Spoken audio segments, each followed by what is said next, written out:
Press conference में पधारने के लिए धन्यवाद। यह प्रेस कॉन्फ्रेंस एक बहुत ही महत्वपूर्ण मुद्दे को लेकर है। वैसे तो देश में बहुत सारे मुद्दे हैं, सभी मुद्दों पर पार्टी बोलेगी, मगर जिस मुद्दे पर एक भ्रामक स्थिति पूरे विश्व में हिंदुस्तान को लेकर फैलाने की कोशिश की गई है और खास करके कोविड को लेकर जिस प्रकार का एक माहौल डेथ नंबर्स को लेकर हिंदुस्तान के लिए बनाया गया है, पहले मैं उस विषय को लेकर आपके सामने कुछ तथ्य रखने का प्रयास करूंगा। मुझे दुख इस बात का होता है कि जहां तक WHO का विषय है, जहां तक कोविड की लड़ाई का विषय है, पूरा विश्व मानता है कि भारतवर्ष ने, हिंदुस्तान ने, इंडिया ने जिस प्रकार की लड़ाई कोविड के खिलाफ लड़ा, प्रधानमंत्री नरेंद्र मोदी जी के नेतृत्व में, वो अद्भुत और अद्वितीय था। वो पूरे विश्व के लिए एक मिसाल था। एक भी मृत्यु होती है तो वो दुखद होता है, एक भी मृत्यु होती है तो उसकी भरपाई नहीं हो सकती है। तो मृत्यु के ऊपर लड़ना, मृत्यु के आंकड़ों के ऊपर राजनीति होना, इससे दुखद और कुछ नहीं हो सकता है। इतना बृहद देश, such a huge country, look at the diversity of the country, look at the population of the country. देश की जनसंख्या को देखिए, देश की स्थिति को देखिए, उसके बावजूद जो डेवलप्ड नेशन है उनसे भी बढ़कर के भारतवर्ष ने ये युद्ध लड़ा है कोरोना के खिलाफ। वैक्सीनेशन ड्राइव को देखिए तो एक इतिहास भारत आज रचता हुआ नजर आ रहा है।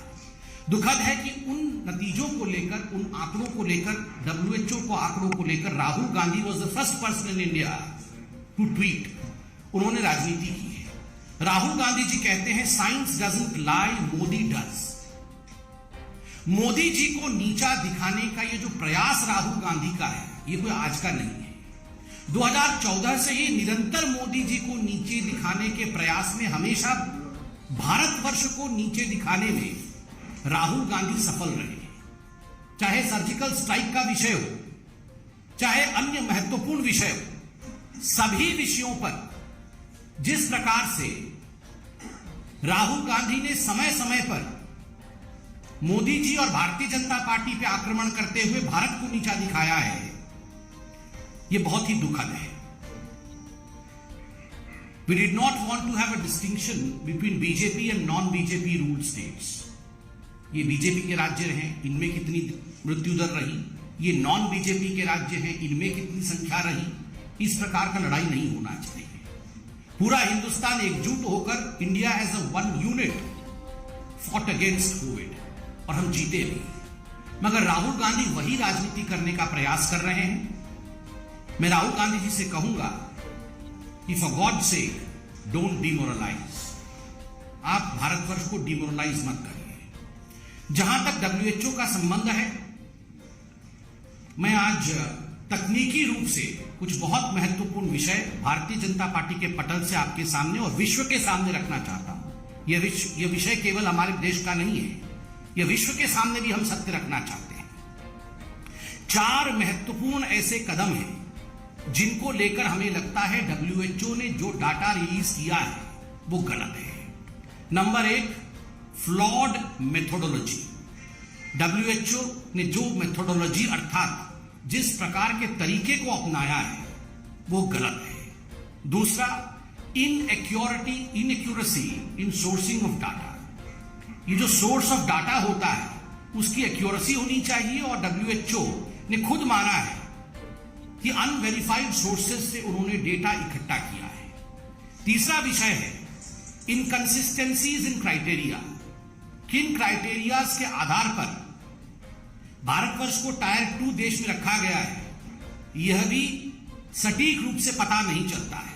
और अंत में यूज ऑफ अजम्पशंस, अर्थात काल्पनिक तरीके से डेटा का मंथन करना और भारतवर्ष को टायर 2 देश में रखना, इन सब विषयों पर भारतवर्ष ने समय समय पर WHO से वार्तालाप किया है और अपने विषय को बताया है कि हम इससे सहमत नहीं हैं, हम असहमत हैं। आप याद रखिए, जहां तक WHO की मेथोडोलॉजी है, that was the mathematical module. ये जो मैथमेटिकल मॉडल है उसके आधार पर WHO ने कैलकुलेशन किया है। भारतवर्ष ने समय समय पर कहा है कि हम इस मैथमेटिकल मॉडल को मानते नहीं है। ये जो गणित के आधार पर आपने ये डेटा दिया है, हम इस पर विश्वास नहीं रखते हैं, हम इसे मानते नहीं है।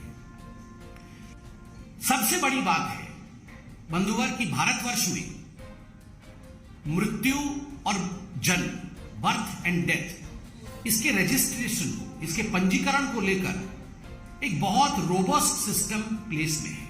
A very robust system is in place as far as the registration of birth and death is concerned through the CRS, that is the Civil Registration System, जो कि रजिस्ट्रार जनरल ऑफ इंडिया के अंतर्गत आता है और ये 1969 के से चल रहा है। एक बहुत ही रोबस्ट सिस्टम है और इसमें आप देखिएगा कि जो भी पंजीकरण होना है 2016 के बाद जिस प्रकार से ये पंजीकरण में इजाफा हुआ है, खास करके मृत्यु दर आप देखिएगा इसमें बिल्कुल सटीक संख्या रजिस्ट्रार जनरल ऑफ इंडिया आज रख पा रही है। इसलिए एक रोबोस्ट सिस्टम के होने के बावजूद एक दूसरे मॉडल से कैलकुलेशन WHO करती है, ये उचित नहीं है। ये जो रजिस्ट्रार जनरल ऑफ इंडिया है, इसे बताना बहुत अनिवार्य है कि it is assisted by the chief registrar of states and union territories. हर राज्य में, हर यूनियन टेरिटरीज में उनके अपने रजिस्ट्रार के ऑफिस हैं और ये सारे राज्य और यूनियन टेरिटरीज रजिस्ट्रार असिस्ट करते हैं और पूरे देश में ऐसे 3 लाख रजिस्ट्रार और सब रजिस्ट्रार्स हैं जो इस पूरे प्रकरण में रजिस्ट्रार जनरल ऑफ इंडिया की मदद करते हैं। तो एक बहुत बड़ा सिस्टम है, बृहद सिस्टम है। और आप याद रखिए, मैं राहुल गांधी जी से कहना चाहता हूं, Rahul Gandhi ji, ultimately the national data that comes, ये जो डेटा हम राष्ट्रीय स्तर पर रखते हैं, RGI रखती है, ये राज्यों के और यूनियन टेरिटरीज के रिपोर्ट्स जो सबमिट होते हैं उनके आधार पर होते हैं। तो ये एक तरफा नहीं होते, हर राज्य के रिपोर्ट के आधार पर होते हैं। और जो नेशनल रिपोर्ट है 2019 का नेशनल रिपोर्ट जून 2021 में पब्लिश हुआ था और 2020 का नेशनल रिपोर्ट 3 मई 2022 को पब्लिश हुआ था। इतने डाटा को नहीं मान के WHO अपना डाटा बनाती है, WHO अपने मॉडल को लाने का प्रयास करती है। मुझे लगता है इस पर बहुत भारत सरकार ने आपत्ति भी जताया, किंतु WHO ने इस पर अभी किसी प्रकार से कोई टिप्पणी नहीं की है। एक विषय आप सबने पढ़ा होगा, WHO ने खुद कहा है कि वी हैव रिलाइड ऑन, जहां तक 17 राज्यों का विषय है, 17 स्टेट्स, भारतवर्ष में 17 राज्यों को लेकर WHO खुद मानती है कि we have relied on some websites and media reports. ये जो डेटा है उन्होंने कुछ वेबसाइट से लिया है और कुछ मीडिया रिपोर्ट से लिया है। आप सोचिए, जहां भारतवर्ष में रजिस्ट्रार जनरल ऑफ इंडिया है, इतना रोबोस्ट सिस्टम है, उसको छोड़ करके आप मीडिया रिपोर्ट से डेटा लेते हैं और वेबसाइट से रिपोर्ट लेते हैं।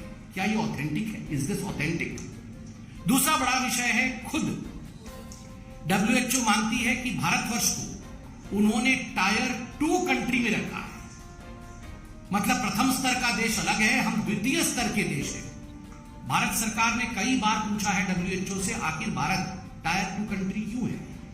हमारे पास एक रोबोस्ट सिस्टम है रजिस्ट्रेशन का, कोई आज का नहीं है। जब हमारी सरकार नहीं थी तब भी ये सिस्टम प्लेस में था।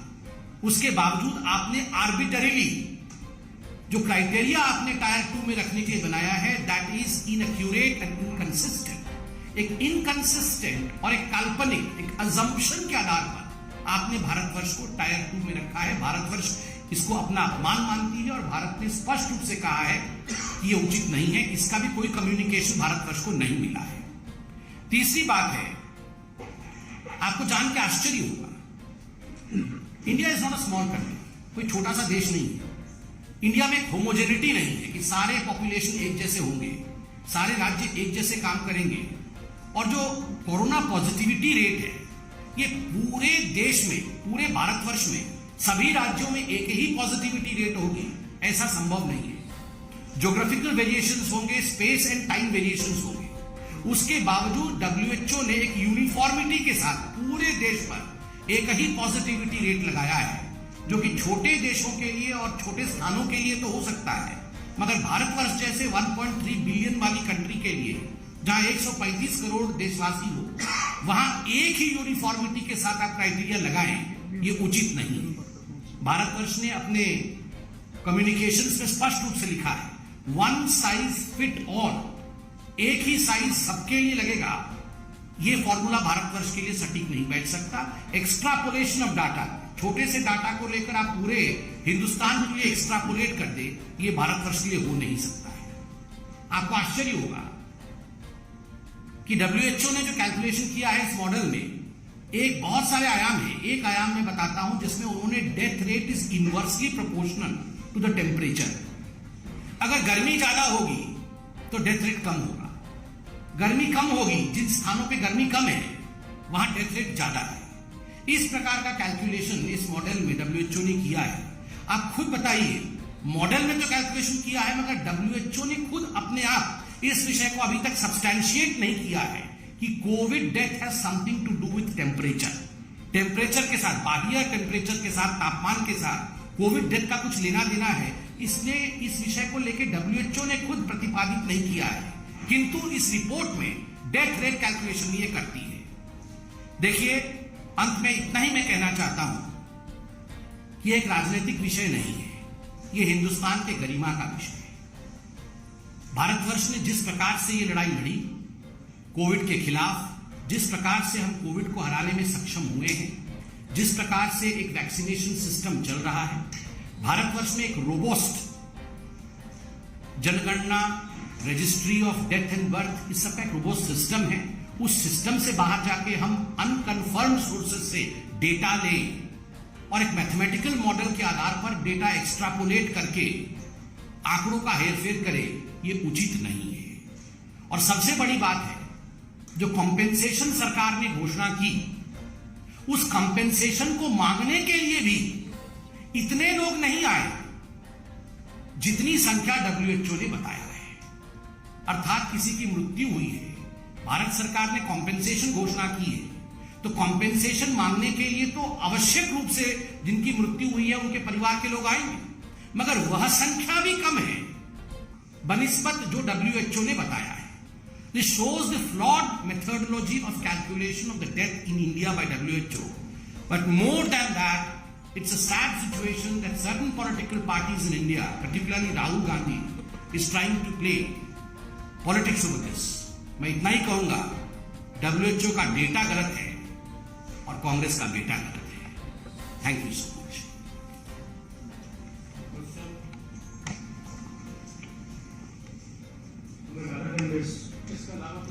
इसके अलावा पार्टी बाकी सभी विषयों पे अपने विषय को रखेगी। इसी पे कांग्रेस का कहना है कि आप लोगों ने आंकड़े बच चुके हैं, इस वजह से डब्ल्यूएचओ जो आंकड़े लेकर आया है वो और लैंडसेट दोनों ही साबित करते हैं कि आंकड़े बहुत ज्यादा थे, भारत सरकार छुपाती है। देखिए, ऐसा है कि कांग्रेस और राहुल गांधी ये नासमझी का दूसरा नाम है। ये किसी विषय को समझने का प्रयास नहीं करती है, जबकि हमारे सरकार ने इन सभी विषयों पे अपने जवाब को दिया है। राहुल गांधी आंख बंद करके कहीं मौका मिले तो मोदी जी को कोसना, भारत के सरकार के खिलाफ बोलना। एक पॉइंट ऐसा भी था जब राहुल गांधी ने ट्वीट किया था, India is no more a democratic country. उनके हिसाब से तो इंडिया डेमोक्रेटिक कंट्री ही नहीं है। मगर आज मैंने तथ्यों के माध्यम से राहुल गांधी से मैं पूछना चाहता हूं, राहुल जी आप इतना बताइए, क्या महाराष्ट्र, केरल इन्होंने गलत डाटा दिए? ये BJP, non BJP rule states, इसके आधार पर राजनीति मत करिए। भारत एक है, एक रहेगा और एक होकर हम लड़ेंगे। आपकी पार्टी के लीडर पुलिस गिरफ्तार करके सीधा घर से उठा के ले गई। फैमिली ने ये कहा है कि हम अरेस्ट मेमो नहीं दिया, हमसे बदतमीजी करी गई है और बिना बताए उनको लेके गई है। पूरी राजनीति हो रही है, क्या कहेंगे? मोहित जी, ये गंभीर मसला है और पार्टी ने इसका संज्ञान लिया है। तुरंत मेरे इस प्रेस कॉन्फ्रेंस के बाद पार्टी इस विषय को भी यही इसी मंच से संबोधित करेगी। All those issues would be addressed by the party. This was a national as well as an international issue which we have addressed. Please wait for the other spokespersons to join you. Thank you so much.